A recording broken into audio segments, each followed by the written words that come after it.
And Mysskin sir எனக்கு தெரிஞ்சு நாங்கள் யாரும் எந்த கண்டென்ட்டும் இந்த படத்தை ப்ரமோட் பண்ணுறதுக்கு இதுக்கப்புறம் கொடுக்க வேண்டிய அவசியமே இல்லைன்னு நினைக்கிறேன். 10 எபிசோடு யூடியூப்பில் போடலாம், முடிஞ்சால் நெட்ஃப்ளிக்ஸ்லேயோ அமேசான்லேயோ ஒரு சீசனாகவே ரிலீஸ் பண்ணலாம்.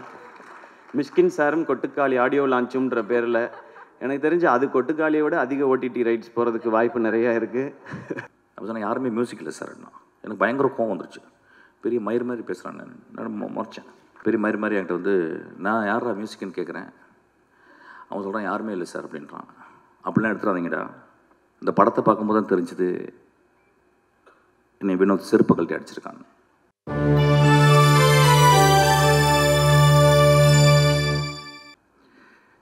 இந்த கதை மூலம் தமிழ்நாடையே மாற்றிருக்கான். எப்பயுமே சொல்லுவாங்க என்ன நான் ரொம்ப பொங்கி பேசுவார், ரொம்ப எக்ஸாஜரேட் பண்ணி பேசுவார், ட்ராமாட்டிக்காக தான் பேசுவார் அப்படின்னா. நான் எப்பொழுதுமே அது ஒரு சத்தியமாக எடுத்துக்கிறேன். ஒரு மேடையில் வந்து பேசும்போது அடுத்த வார்த்தை என்னன்னு எனக்கு தெரிஞ்சிட்டா நான் வந்து இந்த சமூகத்தை நான் நெருப்பை ஊற்றி கொளுத்துறேன்னு அர்த்தம். நான் மேடையில் பேசும் பொழுதாவது என் நாக்கில் உண்மை தவழ வேண்டும் என்று நான் நினைக்கிறேன். ஏன்னா வீட்டில் நிறைய பொய் பேசுகிறோம். இந்த படத்தில் இது எதுக்கு கொட்டுக்காளின்னு வச்சான்னு தெரியல. எனக்கு நிறைய மீனிங் என்னமோ போகுது. நான் ஒரு ரொம்ப நாளைக்கு முந்தி சிவகார்த்திகேயனுடைய படத்தில் ஒரு பூஜை அன்னைக்கு ஒரு நாள் ஒரு சாப்பாடு சாப்பிட்டு இருக்கும்போது பக்கத்தில் ஒருத்தன் வெள்ளை சட்டை வெள்ளை பேண்ட் போட்டு ஒரு கிராமத்தில் இருந்த ஒரு பையன் மாதிரி உட்காந்துருந்தான். அறிமுகப்பட்டினான். யாரா நீ தம்பி அப்படின்னேன். சார் நான் தான் சார் வினோத். அப்படின்னா யார்ப்பா? இல்லை சார் நான் வந்து கூழாங்கல். அப்படி ஆமாம் ஏதோ பேசிக்கிட்டு இருக்காங்க நான் சொல்லுவேன். சரி என்னப்பா அந்த படம் ரிலீஸ் ஆகுதா இல்லையா? இல்லை சார் ஆயிரம் சார். ஓ அப்படியா சரி. என்ன பண்ண எடுக்கிற? அடுத்து என்ன பண்ண போகிறேன்? இல்லை சார் நான் ஆரம்பிச்சிட்டேன் சார். நான் சொல்கிறேன் கொஞ்சம் மெதுவாக எடுப்பான்னு வாயை எடுக்கிறேன். கொஞ்சம் மெதுவாக. இல்லை சார் நான் படம் ஆரம்பிச்சிட்டேன் நான். அப்படியே யார்ப்பா மியூசிக்கு? பாருங்கள் எவ்வளோ ஒரு ப்ரோக்ராம்டு வே ஆஃப் ஆஸ்கிங் ஒரு சேட்டிங் வித் அனதர் டேரக்டர். நான் கேட்குறேன் யாரா மியூசிக்கு அப்படின்னு. அப்போ சொன்னால் யாருமே மியூசிக் இல்லை சார். எனக்கு பயங்கர கோவம் வந்துருச்சு. பெரிய மயிர் மாதிரி பேசுகிறான். நான் முறைச்சேன். அப்புறம் நான் வந்துட்டு வீட்டு ஆஃபீஸ்க்கு வந்தோடனே என் அசிஸ்டன்ட்ஸ் கூப்பிட்டேன். இது மாதிரி ஒருத்தனை பார்த்தேன்டா, ஒரு பொறுக்கி பையன் கருப்பாக இருந்தான், ஒரு மாதிரி இருந்தான், பெரிய மாதிரி என்கிட்ட வந்து நான் யாரா மியூசிக்னு கேட்குறேன். அவன் சொல்கிறான் யாருமே இல்லை சார் அப்படின்றான். அப்படிலாம் எடுத்துடாதீங்கடா அப்படின்னு நான் ஏதோ நல்லது சொல்கிற மாதிரி என் அசிஸ்டன்ட்ஸ்க்கு சொன்னேன். இந்த படத்தை பார்க்கும்போது தான் தெரிஞ்சுது என்னை வினோத் செருப்பு கழட்டி அடிச்சிருக்காங்க. நல்ல டைட்டில் கிடச்சிருச்சு ஆக்சுவலி இன்னைக்கு. அவன் நிஜமாகவே என்னை செருப்பு கழட்டி அடித்தான். நான் எல்லாரையும் செருப்பு கழட்டி அடித்தான்னா என்னை வெளியே போய் பயங்கரமாக திட்ட ஆரம்பிச்சாங்க டேரக்டர்ஸ்லாம். அது எப்படி பேசலாம், நாமளும் படம் தானே எடுத்துருக்கணும், அதனால் நான் மட்டும் இதை எடுத்துக்கிறேன். என்னை மட்டும் வினோத் செருப்பை கழட்டி அடித்தான். இந்த விழாவுக்கு வரும்போது நான் காலையில் மனசு பேசினேன். ஏன்னா இப்போ நான் 2 படம் பார்த்துட்டேன். ஒன்று மாரியுடைய வாழை பார்த்துட்டேன். அது ஒரு வாரம் பைத்தியமாக இருந்து அன்றைக்கி நைட்டு ஃபுல்லாக பைத்தியமாக இருந்து ஃபுல்லாக எழுதி அசிஸ்டன்ட் டேரக்டர்லாம் தூங்காமல் உட்காந்து ஒரு 3 பேஜில் ஒரு லெட்டர் எழுதி வரும் நம்ம நாளில். இப்போ அதுக்கு முடிச்சு அந்த பைத்தியம் முடியும்னு தீர்றதுக்குள்ளேயும் இந்த பைத்தியம், இது பைத்தியம் இல்லை, இது பேயே பிடிச்சிச்சு எனக்கு.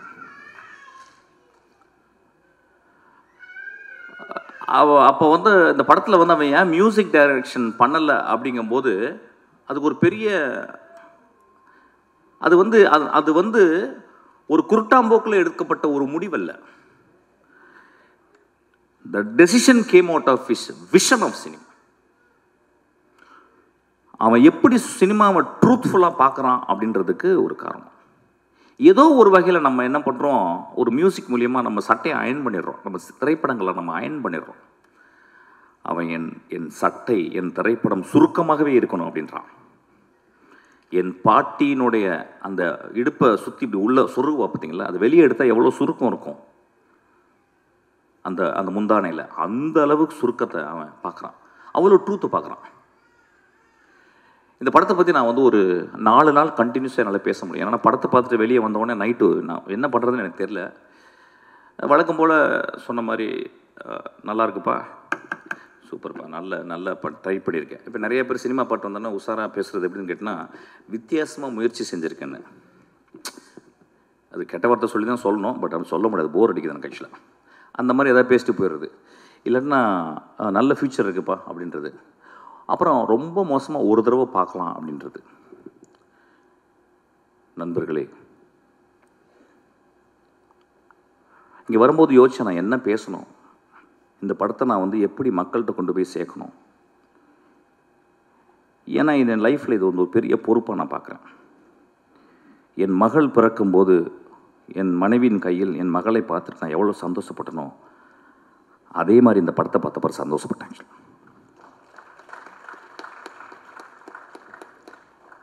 இந்த படத்தை பற்றி மக்கள்கிட்ட கொண்டு போய் சேர்க்குறதுக்கு என்னென்னா, நிறைய பல்ட்டி குட்டிக்காரனெல்லாம் அடித்தாச்சு. யூஸ்வலாக நான் நிறைய பேசியிருக்கேன். இந்த படம் மக்கள் வந்து எல்லாரும் பார்க்கணுன்னா நான் அவுத்து போட்டு கூட நிற்கிறதுக்கு தயாராக இருக்கேன் இங்கே இந்த இடத்துல. ஏன்னா அப்படி தான் உரைக்கும். இதை கை தட்டலாமே கொஞ்சம். ஒரு குத்து டான்ஸு, நேக்கட் டான்ஸ் இங்கே ஆடலான் இருக்கு. இந்த படத்தை பாருங்கள் அப்படின்னு. நான் நேக்கட் டான்ஸ் ஆடி நீங்கள் பார்த்தீங்கன்னா என்ன ஆவீங்க? அதை ஜெக்ஸ்ட்ரா போஸ்ட் பண்ணி நீங்கள் அப்போ அந்த படத்தை போய் பாருங்கன்னு சொல்லலாம். இந்த கொடுமை எப்படின்னு கேட்டிங்கன்னா,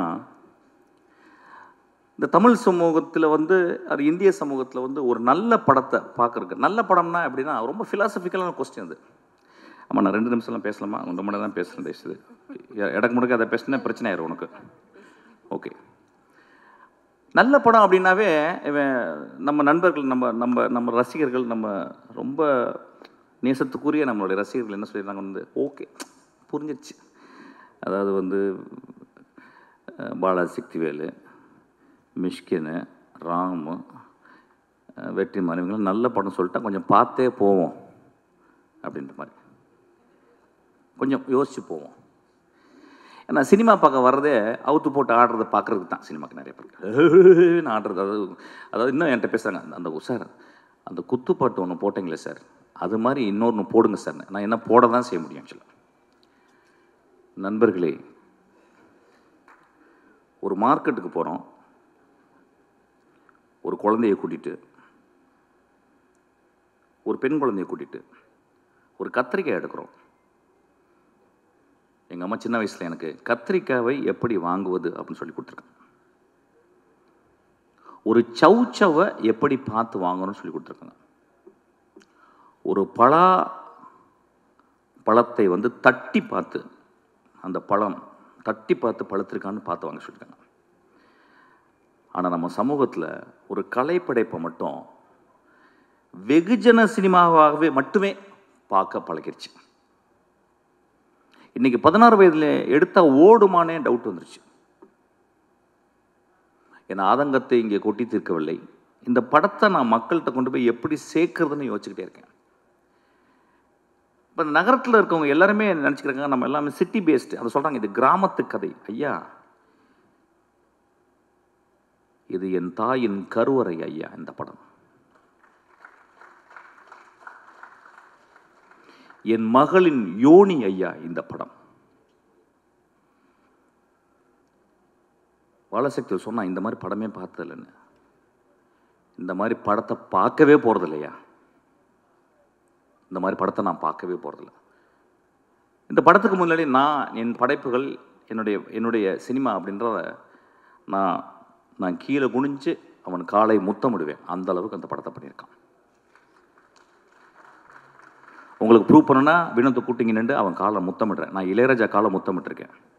நான் இளையராஜா காலை என்றைக்குமே தொட்டு கும்பிட்டதில்லை. நான் உதட கொண்டு போய் தொடுவேன். ஆக்சுவலாக 2வது மனிதனாக இளையராஜாக்கு அப்புறம் அவன் கால்களை நான் முத்தமிடுவேன். ஆக்சுவலி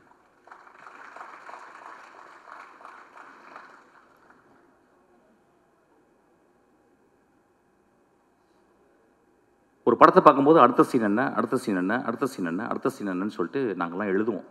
எழுதும்போது ரொம்ப கேர்ஃபுல்லாக, நான் இப்போ கூட வரும்போது என் தம்பிகிட்ட பேசிக்கிட்டேன், ஒரு படம் வந்து நல்ல கதையாக இருக்கணும், என்டர்டெய்னிங்காக இருக்கணும், இப்போ 3வது தேவைப்படுது எக்ஸைட்டிங்காக இருக்கணும்னு சொல்லிட்டு. இந்த 3மே இந்த படத்தில் இருக்குது.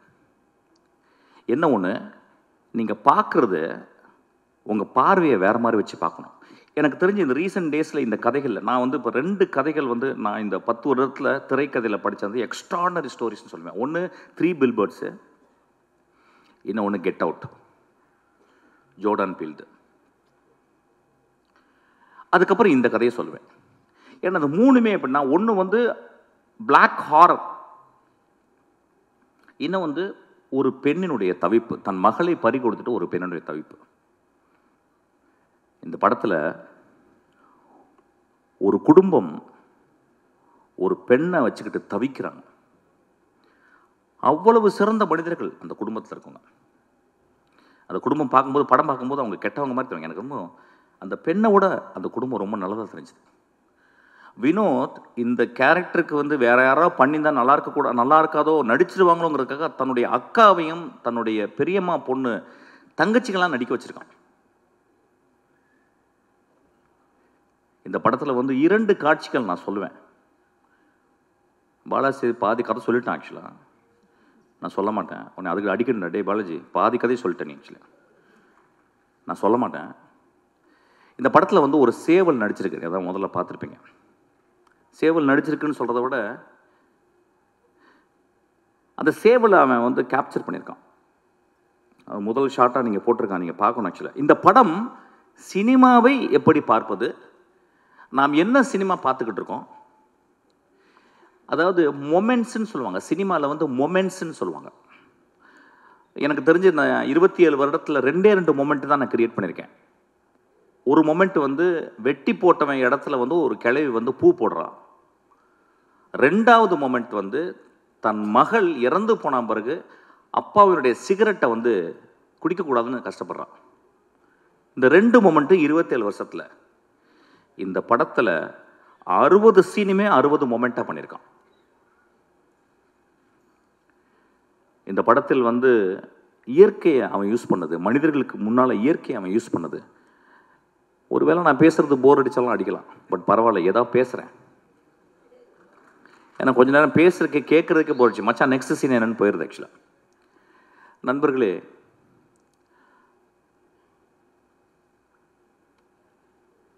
ஒரு நல்ல கதை, ஒரு நல்ல கதாசிரியர் தோற்கப்படவில்லை, சமூகத்தால் கொலை செய்யப்படுகிறான்.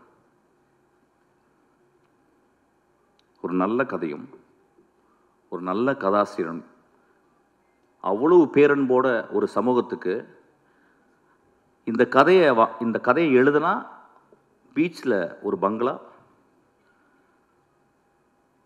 மிக வசதியான காரு, அதுக்கப்புறம் 100 வருஷத்துக்கு வந்து சொத்து அப்படின்னு இல்லாமல் இந்த கதை பண்ணால் சமூகத்தின் இதயத்தை கொஞ்சோண்டு தொற்றுலாம் அப்படின்னு வினோத் பண்ணியிருக்கான்.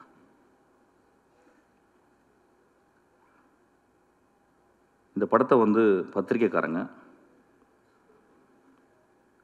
எல்லா படங்களுடைய திறப்பு வாசல்களை திறந்து வைக்கிறது பத்திரிக்கையாளர் தான். அவங்க படம் வந்து பார்ப்பாங்க. பார்த்துட்டு எனக்கு தெரிஞ்சு எல்லா நல்ல படங்களையும் அவங்க வந்து ஆறத்தழுவி முத்தம் கொடுத்துருக்காங்க. இந்த படத்துக்காக வினோத்துக்கு இந்த பத்திரிக்கையாளர்கள் கோயில் கட்டணும்னு நான் கேட்குறேன். இந்த சமூகம் ஒருவேளை அவன் கொலை செய்து விடலாம். அந்த கொலையிலிருந்து தப்பிக்க வச்சது சிவகார்த்திகேயன். சிவகார்த்திகேயன் ஒரு லீடிங் ஆக்டர், கடுமையான உழைப்பாளி. சிவகார்த்திகேயனால் இந்த படத்தில் நடிக்க முடியாது. ஏன்னா ஒரு மிகப்பெரிய ரசிகர்கள் கூட்டம் வந்துருச்சு. ரசிகர்களை சந்தோஷப்படுத்துவது ஒரு பெரிய கடமையாச்சு. ஆனால் அந்த குழந்தை, அந்த பையன், நான் மிகச்சிறந்த படைப்பு பண்ணணும்னு ஆசைப்பட்டு கூழாங்கல்ல பார்த்தவொன்னே, தம்பி இந்த படத்தை நான் தான் பண்ணுவேன்னு சொல்லியிருக்கான். அதுக்காக அந்த தம்பிக்கு ஒரு கோயில் கட்டணும். சிவகார்த்திகேயனுக்கு ஒரு குழந்தை பிறந்திருக்கு. சிவகார்த்திகேயனுக்கு இன்னொரு குழந்தையும் பிறந்திருக்கு. அதுதான் கொட்டுக்காளி. இந்த படத்தில் நடித்தவர்கள், அந்த அனா பென் ஒருத்தி நடிச்சிருக்கா. தெரியல, தமிழில் இருக்க பெண்ணுங்கள்லாம் இப்போல்லாம் நடிக்கவே வரதில்லை நல்ல படங்களுக்கு. சார் எனக்கு 2 பாட்டு இருக்கா, 3 டான்ஸ் இருக்கா, தௌபா தௌபா தௌபான்னு அப்படின்னு ஏதாவது டான்ஸ் ஸ்டெப்பு, ஹூக் ஸ்டெப்பு வைக்கிறதுக்கு இருக்கான்னு பார்ப்பாங்க. அப்போ தமிழில் பொம்பளைங்களே கிடையாது. அப்போ இங்கேருந்து போயிட்டு பஸ் ஏறி போயிட்டு ஆனபெல்னு ஒரு சிறுக்கியை பிடிச்சிட்டு வந்திருக்கான். ஆக்சுவலாக ஒரு பேய் அரக்கி. அவள் எத்தனை வார்த்தை பேசியிருக்கான்னா, 1.5 வார்த்தை பேசியிருக்கேன்னு நினைக்கிறேன். ஒரு பாட்டு வர பாடிட்டா அதுக்கு அடி, ஒரே அடி. சூரிய போட்டு ஒரு மணி நேரம் அடி என்ன அடிக்கிறான் போட்டவள. இந்த சமூகம் அப்படித்தானே இருக்குது. ஒரு பெண் பாடக்கூடாதுல்ல. ஒரு எக்ஸ்ட்ராடனரி பெர்ஃபார்மன்ஸ். அநேகமாக இந்த வருஷத்தினுடைய நேஷனல் அவார்டு அந்த குழந்தைக்கு கிடைக்கணும்னு நான் வந்து ஆசீர்வாதம் பண்ணுறேன். அதுக்கப்புறம் சூரியனுடைய எவல்யூஷன் கேரக்டர் ஆர்க்கு. நான் சினிமாவில் தான் கேரக்டர் ஆர்க் பார்த்துருக்கேன். ஒரு கதையின் கதாநாயகன் ஃபஸ்ட்டு சீனில் வந்து மோசமாக இருப்பான், கடைசி சீனில் ஒரு பெரிய மகானாக இருப்பான். ஃபஸ்ட்டு சீனில் மகானாக இருப்பான், கடைசி சீனில் வந்து கொடுங்கோலனாக மாறிடுவான். இது வந்து கேரக்டர் ஆர்க்கு. இது சினிமாவில் தான் கதைகளில் தான் நடக்கும். நிஜ வாழ்க்கையிலே சூரிக்கு நடந்திருக்கு. ஒரு கமெடியனாக உருவாகி இன்னைக்கு ஒரு உலகம் போற்றும் ஒரு நடிகனாக மாறியிருக்கான். நான் அன்றைக்கி நைட்டு இரவு உட்காந்து பேசினேன். என்னடா மகனே நீ இப்படி, எங்கடா உனக்கு ஏதாவது அருள்கிருள் வந்துருச்சா, இல்லை காதில் ஏதாவது உனக்கு ஏதாவது ஒரு அசரீரி கேட்டுச்சா? உன் வாழ்க்கையில் இப்படியாப்பட்ட முடிவுகள் எடுத்து இப்படி நீ வேகமாக அப்படியே வெற்றிமாறன், அப்படியே கருடன், அப்படியே ராம், இன்றைக்கி ஒரு எக்ஸ்ட்ராடனரி. எனக்கு தெரிஞ்சு இன்றைக்கி தமிழ் சினிமாவின் மிக முக்கியமான 2 நடிகர்கள் நான் சொல்லுவேன் வந்து விஜய் சேதுபதியும் சூரியன் நான் சொல்லுவேன். ஆக்சுவலாக நான் விஜய் சேதுபதி ஒர்க் பண்ணேன், 67 நாட்கள் ஒர்க் பண்ணேன். ஒரு நாள் கூட எங்கள் 2 பேருக்கு ஒரு சின்ன உராய்வு கூட ஏற்படல.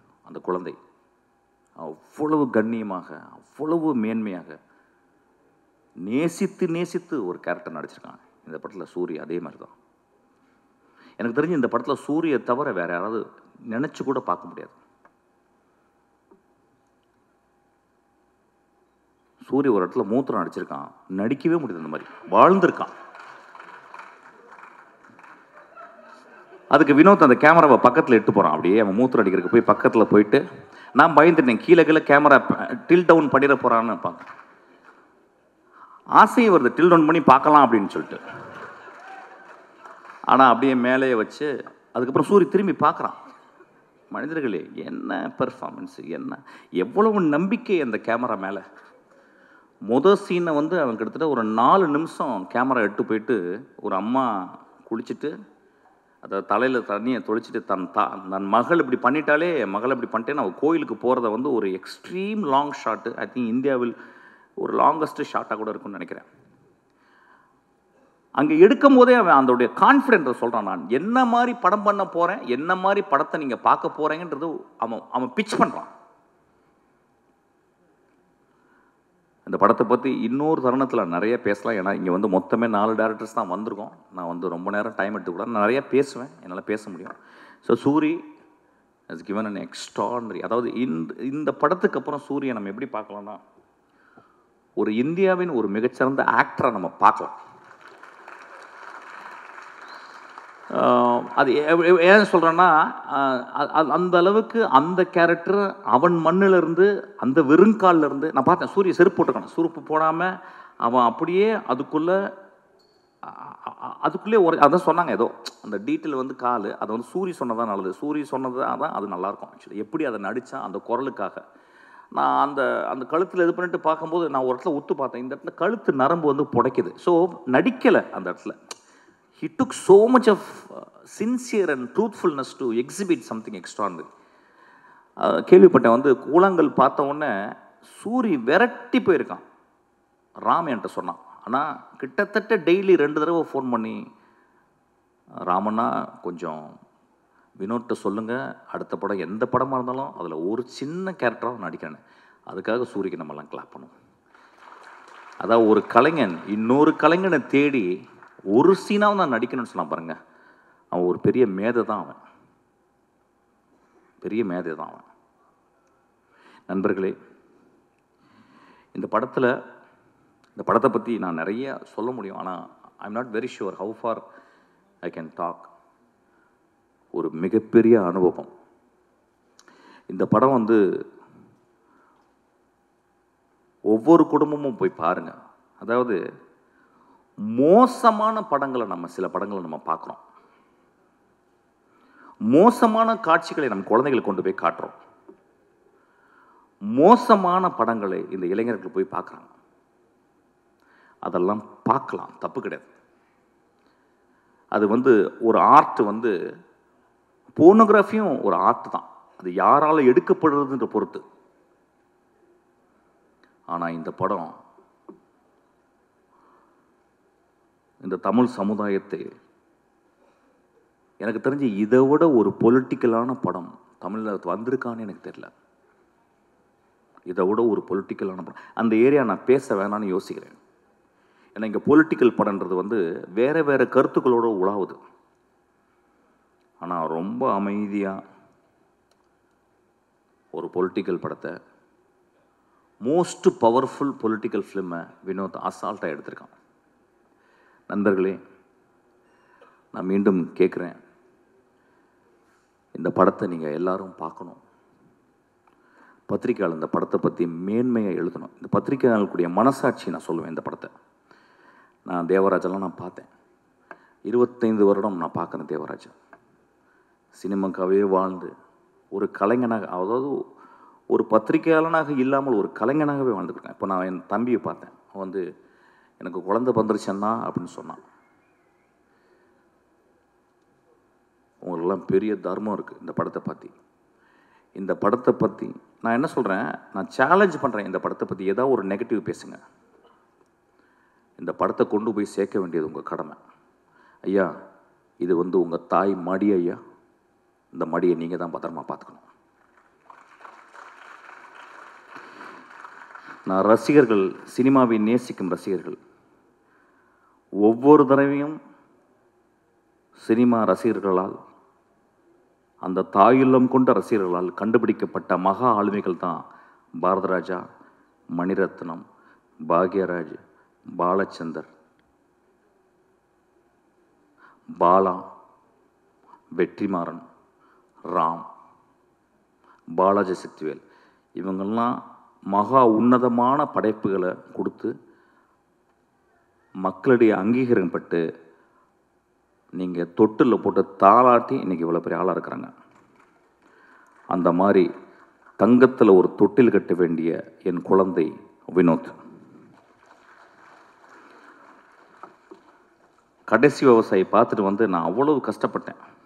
தியேட்டரில் 4 பேர் தான் இருந்தாங்க. ஒரு மகா உன்னதமான படைப்பு அது. அதுக்கு கேட்டால் என்ன சொல்கிறாங்க, ஏன் சார் ஃபாஸ்ட்டாக இல்லைன்றாங்க. ஐயா, ஏன் ஒரே நாளில் குழந்தை பிறக்கக்கூடாது? ஏன் இயற்கை 10 மாதம் ஒரு தாயை சுமக்க வச்சுச்சு? ஏன் என்னுடைய பாட்டி மெதுவாக நடந்து போகிறாள்? என் தந்தை இப்போ போன வாரம் இறந்து போனார். கை அப்படியே அவர் அந்த பாடியை குளிப்பாட்டும் போது நான் பார்த்தேன். அப்படி கையெல்லாம் சூம்பி போயிருந்துச்சு. அப்படியே அந்த குளிக்கில் வைக்கும்போது நான் அப்படியே பார்த்துக்கிட்டே இருந்தேன். அந்த மண்ணை அள்ளி போடும்போது அந்த வாய்க்குள்ளே தான் போச்சு. என்னை முத்தம் கொடுத்த, என்னை பார்த்து எப்பொழுதும் புன்னகை புரிந்த அந்த வாய்க்குள்ள அந்த மண்ணு போனதை நான் பார்த்தேன். நான் பார்த்த உலகத்தில் என் வாழ்நாளும் மிக முக்கியமான ஷாட்டாக அதை நான் பார்க்குறேன். நான் சொல்கிறது கொஞ்சம் கூட வெக்கப்படலை. அந்த மாதிரி ஒரு 600 ஷாட்டில் மொத்தமே 150 ஷாட் இருக்கும். உண்மையும் தெய்வத்தன்மையும் தாய்மையும் கொண்ட படம் தான் அந்த படம். தயவுசெய்து கைவிட்டுறாதீங்க. சும்மாவது போய் பாருங்கள். ஒரு சிகரெட் ஒரு சிகரெட் பாக்கெட் எவ்வளோப்பா? சிகரெட் பாக்கெட் இன்னைக்கு கிங்ஸு தெரியாது, நீ அடிக்க மாட்டியா? நீ மனுஷனே கிடையாது. யார் எவ்வளோங்க? எவ்வளோ ஒரு சிகரெட் பாக்கெட்டு? 200 ருபீஸுங்க ஒரு சிகரெட் பாக்கெட்டு. ஒரு சிகரெட் பாக்கெட்டில் 20 சிகரெட் இருக்கா? 10 இருக்கு. 10 நாள் போச்சுன்னு அர்த்தம் உங்களுக்கு. 10 சிகரெட் கொடுத்தா 10 நாள் போச்சு. நான் சிகரெட்டை நிப்பாட்டிட்டேன். இப்போ 10 நாள் ஜாஸ்தி ஆயிடுச்சு. இப்போ ஒரு குவார்ட்டரு அது 150 ரூபாலேருந்து 200 ரூபா. அது ஒரு வருஷம் போச்சு. இதுக்கெல்லாம் செலவு பண்ணுறோம்ல. சாமிக்கு போய் நம்ம அவ்வளோ செலவு பண்ணுறோம், அவ்வளோ உண்டியல் காசு போடுறோம், அவ்வளோ டொனேஷன் கொடுக்குறோம்ல. வினோத் தான் என் சாமி. அவன் எடுத்தது தான் கடவுள். தயவு செய்து போய் பாருங்கள். நண்பர்களே, இந்த வாழ்க்கை ரொம்ப அலாதியானது. இந்த வாழ்க்கையில் நம்ம என்னென்னலாம் முடிஞ்ச வரைக்கும் நல்ல விஷயங்கள் பண்ணுறோம் அப்படின்றது ரொம்ப முக்கியம். அதில் ஒரு நல்ல விஷயந்தான் கொட்டுக்காலை நீங்கள் போய் தரிசிக்கிறது. அந்த காளி உங்களை ஆசீர்வாதம் செய்வாள். நன்றி.